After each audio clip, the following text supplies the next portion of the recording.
En fait, c'est que depuis quelques jours déjà, hum, par diverses situations, le Seigneur m'a donné de comprendre que euh, dans notre vie passée, avant que nous ne le connaissions véritablement, chacun, bon, je vais dire, la plupart d'entre nous, avant de rencontrer véritablement le Seigneur, a toujours su qu'il y avait un Dieu qui existait. A toujours su même se lever le matin, dire merci Seigneur. A toujours su que face à certaines situations, il y a un Dieu qu'il faut invoquer. Mais la différence entre nous dans cette vie-là et nous dans la vie d'aujourd'hui, c'est que on connaît véritablement le Seigneur et on veut marcher selon ses voies. Or, avant, ce n'était pas le cas. Je m'explique. Avant, il y a des personnes qui ne connaissaient même pas la Bible. Je veux dire, qui connaissaient la Bible, mais qui ne la lisaient pas, qui ne savaient même pas où se trouvait le livre de Genèse pour ne commencer que par là, qui ne savaient même pas si un livre dit Apocalypse existait. On se disait, tiens, c'est un mot dans le dictionnaire qui a une telle signification, ça veut dire la fin du monde, Apocalypse. Et dans cette vie-là, nous avons vécu des situations pas saines. Dans cette vie antérieure, nous avons vécu des situations, nous avons mené une vie qui n'était pas toujours plaisante au Seigneur. Et je tiens à préciser que dans cette vie-là, nous avions des principes. Les garçons, bon, je ne veux pas trop m'appuyer sur la pensée des garçons, mais sur la pensée des filles. Les filles généralement les filles, même sans connaître le Seigneur, ont ce qu'elles appellent des principes, qui sont des orgueils, qui se rattachent ou bien qui prennent force sur leur orgueil. Mais quand on connaît le Seigneur, on se rend compte que ces principes-là sont parfois ébranlables. Ces principes, il suffit qu'on rencontre, on soit face à une situation qui, des fois, la majeure partie des cas, est même une situation charnelle, nous fait chuter, nous secoue franchement, non? Et on se retrouve en train de faillir à un principe auquel on était tellement rattaché.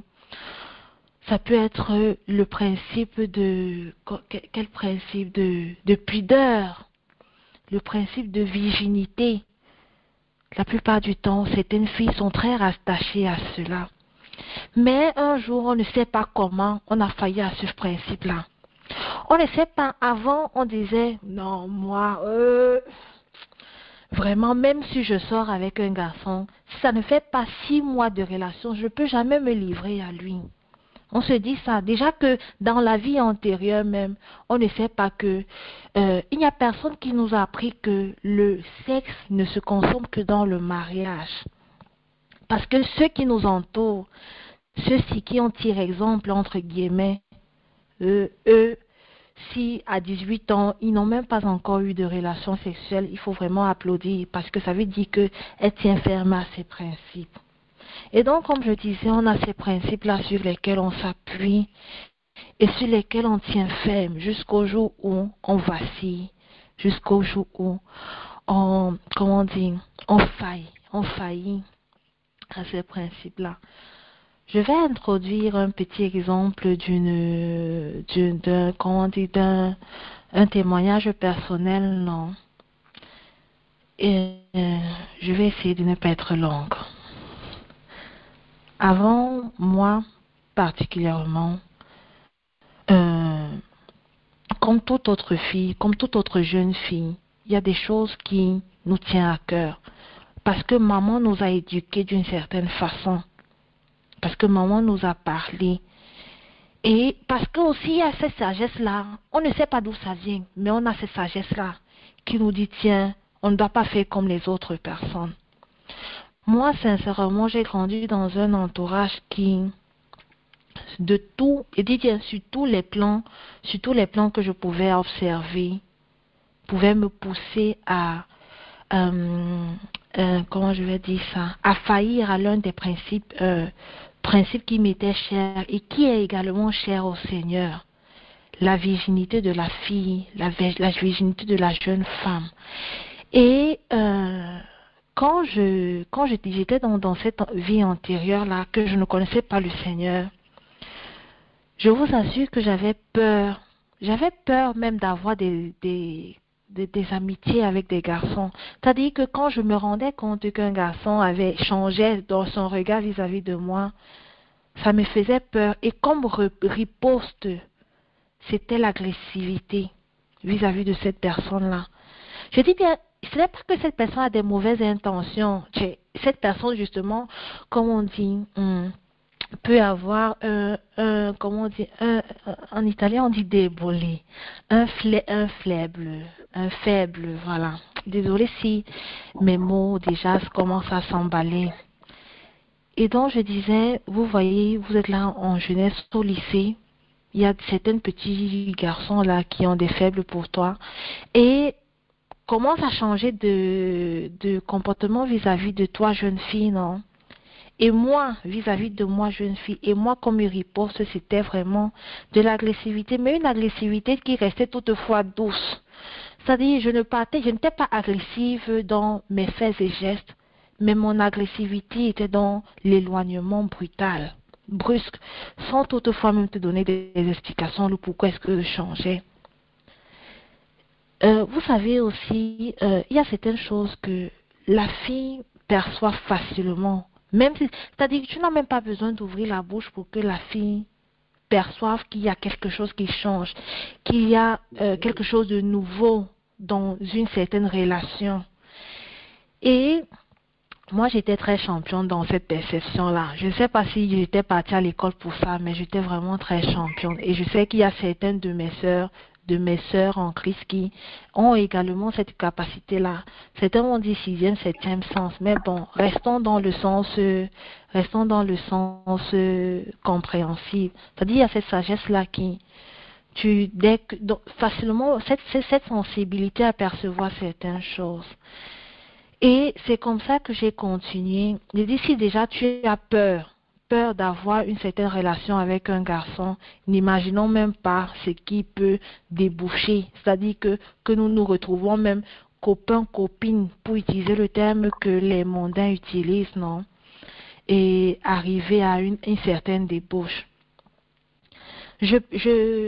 Comment je vais dire ça? Je continuais dans cette lancée, bien que mon entourage vraiment n'était pas un appui pour moi. Mes camarades avaient des petites amies. Quand on restait, ils tapaient même des commentaires et tout. Mais moi, curieusement, je n'avais rien à dire.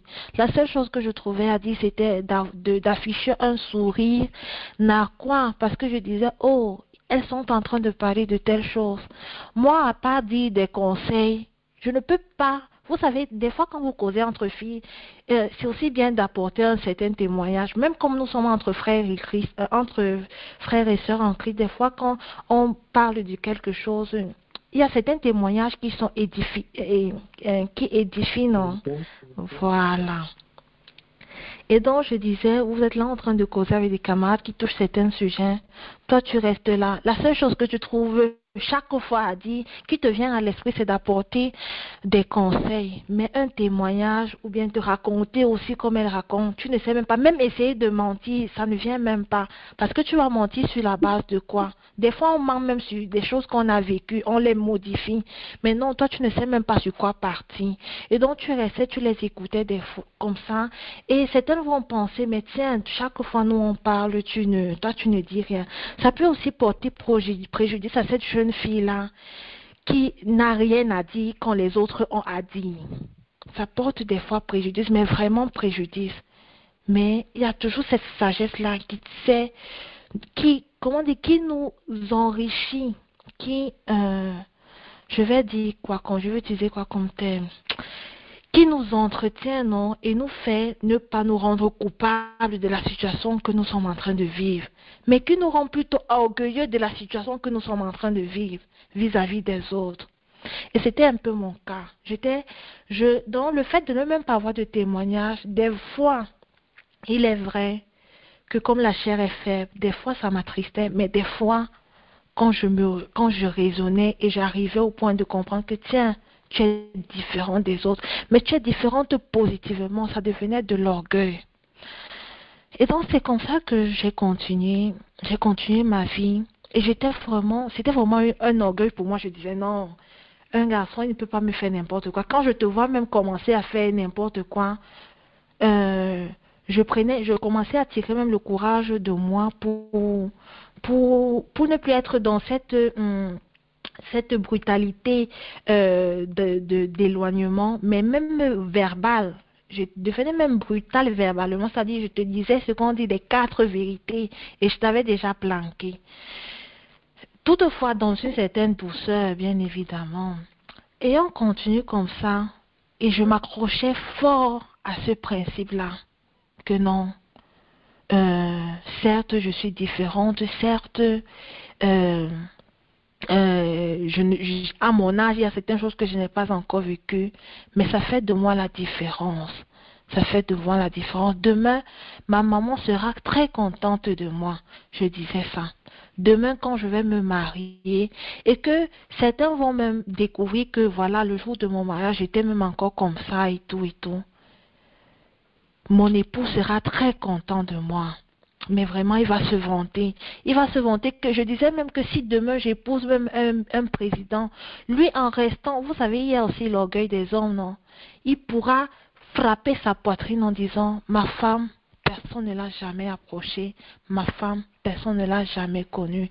Et c'était toujours sur cet orgueil-là que je prenais, comment dire, sur lequel s'appuyait ce principe-là. Non, je prenais courage pour tenir fort dans ce principe-là. Jusqu'au jour où, je ris d'abord, jusqu'au jour où, vous savez, là, quand ce sur quoi on s'appuie, ce n'est pas une foi, ce n'est pas la foi en Dieu. Toute chose sur quoi on s'appuie, toute chose sur quoi on s'appuie, qui n'est pas basée sur le Seigneur, elle est ébranlable. Même si elle résiste 17 ans, 18 ans, 20 ans, il arrivera un jour où où ton talon d'Achille, comme on dit, sera touché et tu fléchiras, mais tu tomberas très bas. Et tout le monde qui sera aux côtés de toi te demandera, mais mon enfant, c'est toi qui as pu faire ça. Mais toi, des fois, si le Seigneur t'accorde même de comprendre que tu as chuté, tu pourras te repentir. Laissez-moi continuer dans mon histoire. Et je disais donc que je continuais dans cette lancée-là à tenir ferme sur ce principe-là jusqu'au jour où mon cœur vacille, si je vais le dire ainsi, pour un jeune homme quelconque, disons un jeune homme X comme ça. Je vous assure, si quelqu'un me demande le comment, le pourquoi, le parce que, je ne saurais dire jusqu'au jour d'aujourd'hui ce qui s'est passé pour que je fléchisse en fait, voilà. Je me disais toujours dans ma vie antérieure que une fille ne doit pas, que la fille ne doit pas être faible face à un garçon, face à un homme. Et quand je dis faible, c'est-à-dire montrer même qu'elle est faible. Montrer qu'elle a un faible. Voilà, pour continuer dans cette phrase-là. Et donc je disais, et même si il arrive à cette jeune fille-là d'avoir un faible, que ce ne soit pas elle à ouvrir la bouche et aller, comme on dit dans le jargon cartésian, faire la cour à un garçon. Que ce ne soit pas elle qui aille draguer, voilà, le garçon et tout. Elle peut faire n'importe quoi. Elle peut se démontrer d'une certaine façon, mais que ce ne soit pas elle qui fasse le premier pas. Voilà, pour tout résumer. Je disais ça et je tenais vraiment ferme. J'étais très catégorique là-dessus. Mais pour vous dire vrai, très catégorique. C'est-à-dire que quand quelqu'un me racontait même des choses, j'étais en mesure de te réprimander en disant que non, ma sœur, vraiment, tu n'as pas bien fait. Je t'aurais plus conseillé de procéder d'une certaine façon et tout. Mais c'était avant que le jour avant que ce qui arrive aux autres commence à m'arriver. C'est-à-dire qu'avant que moi-même je tombe. Frère, tu riais. Attends, ne me coupe pas dans mon élan. Ne me coupe pas dans mon élan. Et donc, jusqu'au jour où moi-même je tombe face à une certaine situation. Et je me retrouve en train de faillir à ce principe-là. Le premier, c'était que la jeune fille ne doit pas démontrer son faible. La jeune fille ne doit pas faire le premier pas. Mais il est arrivé ce jour où j'ai failli à ce principe. Mon orgueil, on dirait que je n'avais même plus d'orgueil. Je vous assure, on dirait que j'étais même morte en moi-même. Comme si je ne sais pas, je ne sais sincèrement pas. Mais j'ai failli à ce principe-là. Et j'ai fait ce premier pas. Quand j'ai fait ce premier pas, j'ai parlé avec mes proches.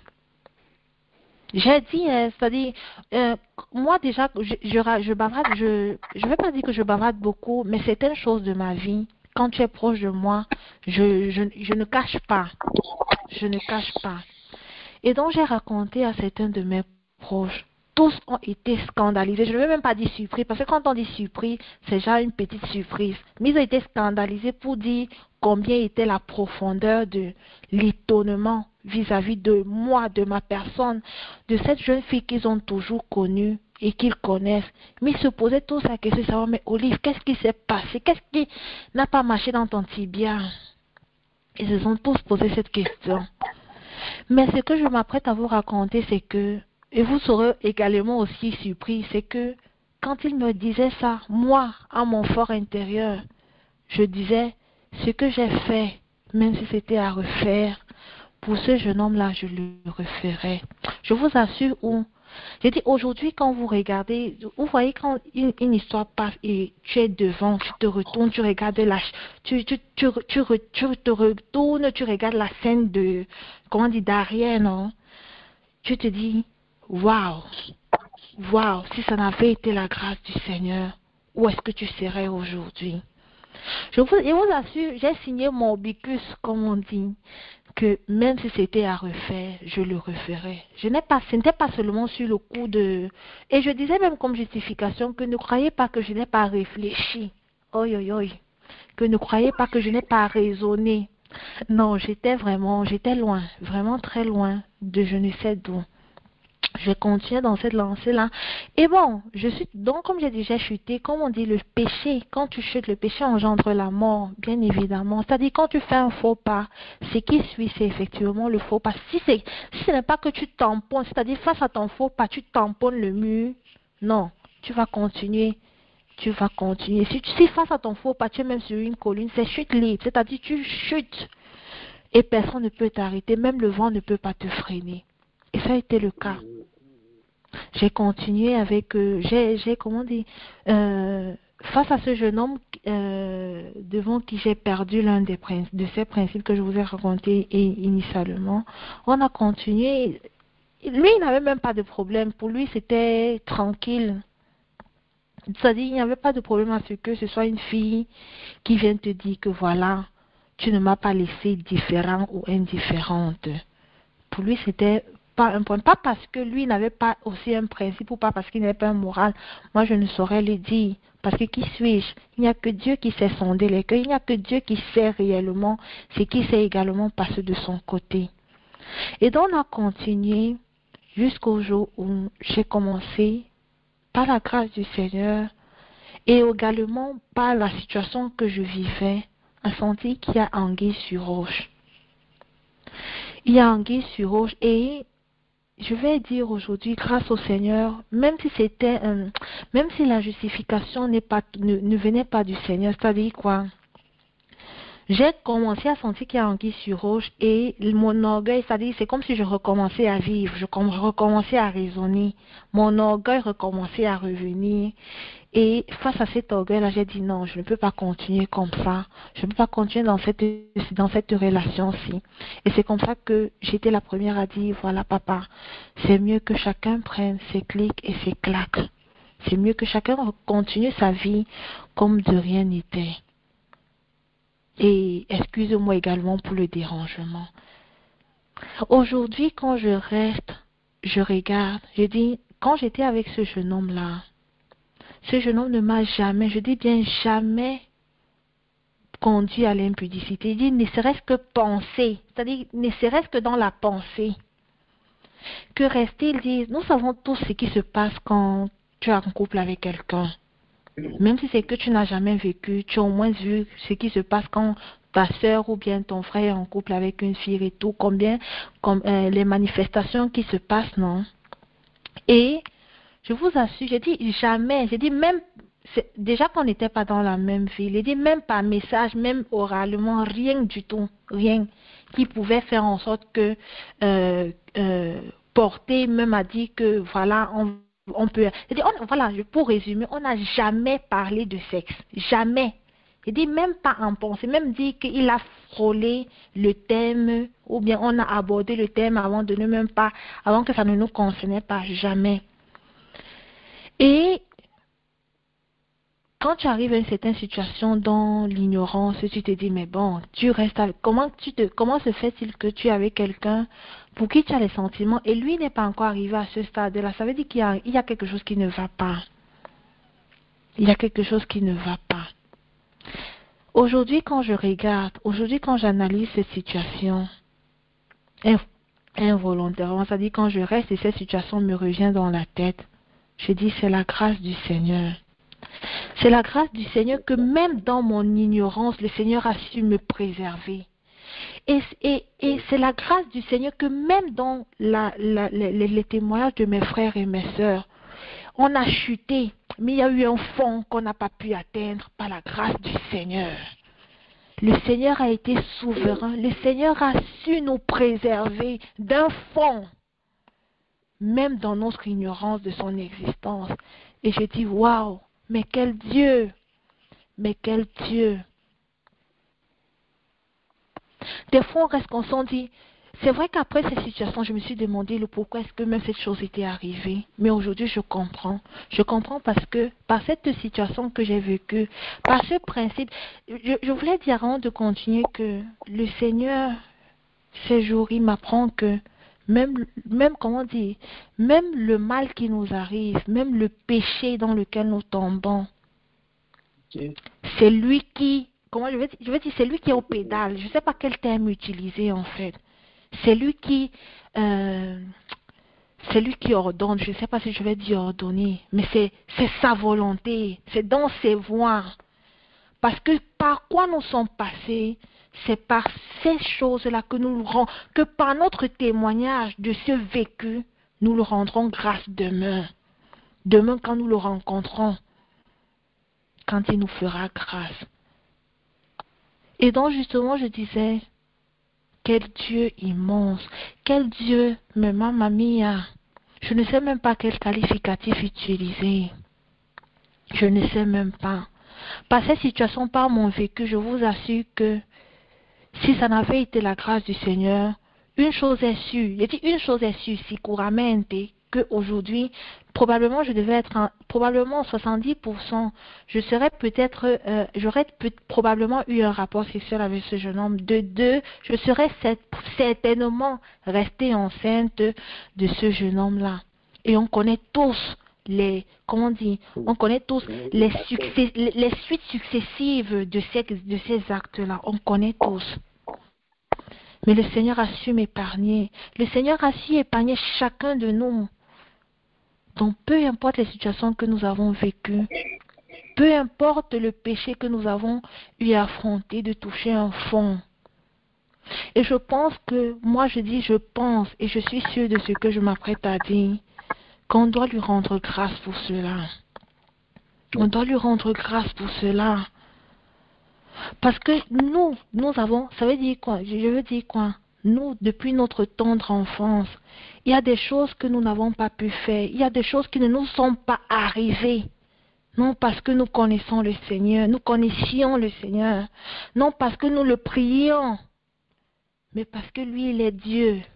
Il a un plan, il a fait un plan et il a un plan pour chacun de nous. Je reste encore bouche ouverte face à sa magnificence, je vous assure. au fait que nous sommes vraiment très petits pour sonder ces voies. Nous sommes vraiment très petits.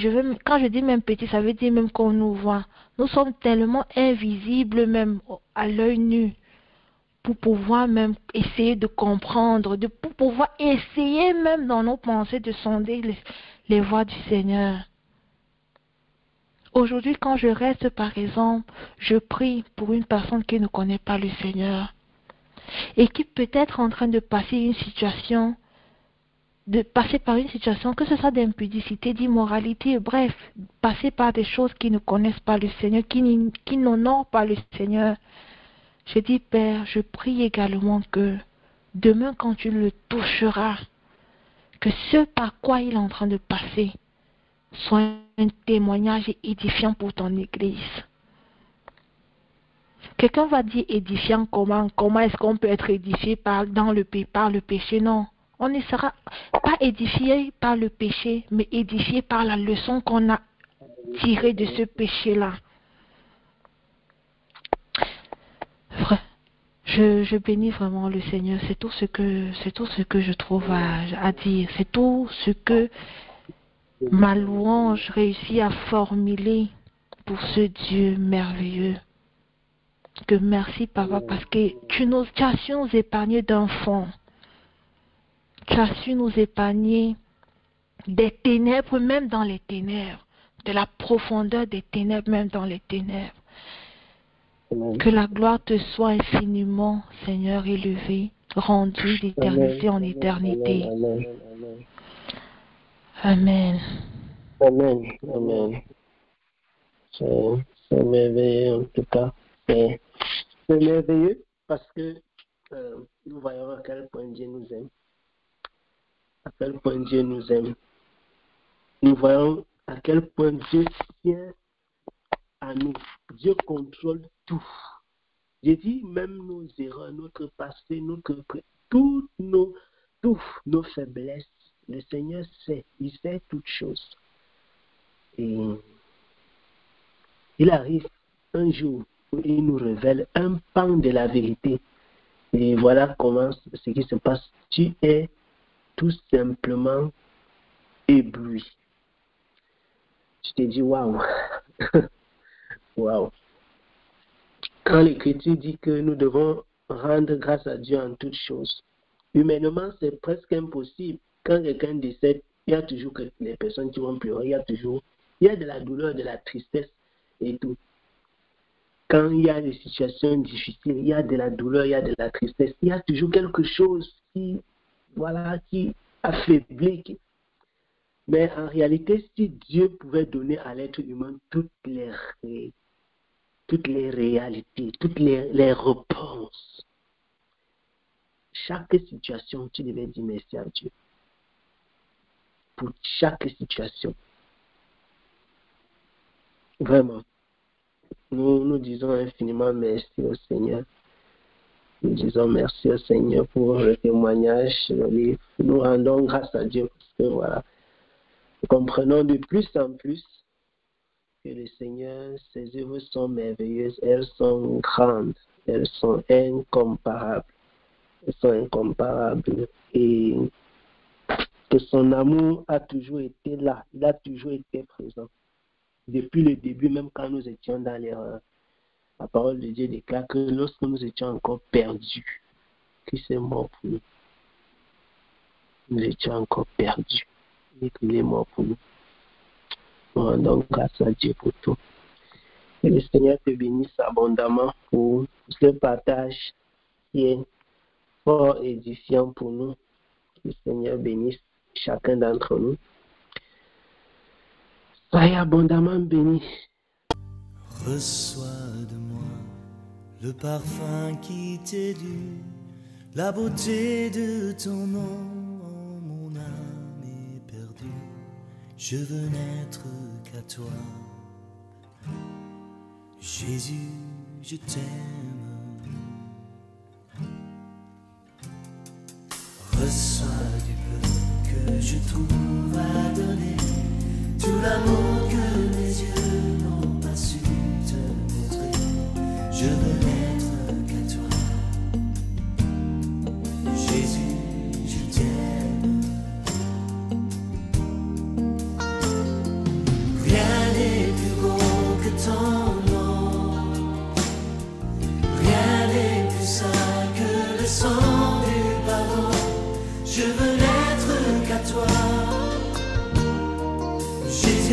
mon roi. Je ne veux rien que vouloir te louer, adorer ton saint nom et ta fidélité. Je veux n'être qu'à toi. Jésus, je t'aime. Je veux porter et laver à ta croix les pensées de mon cœur dans le cœur de tes voix. Je veux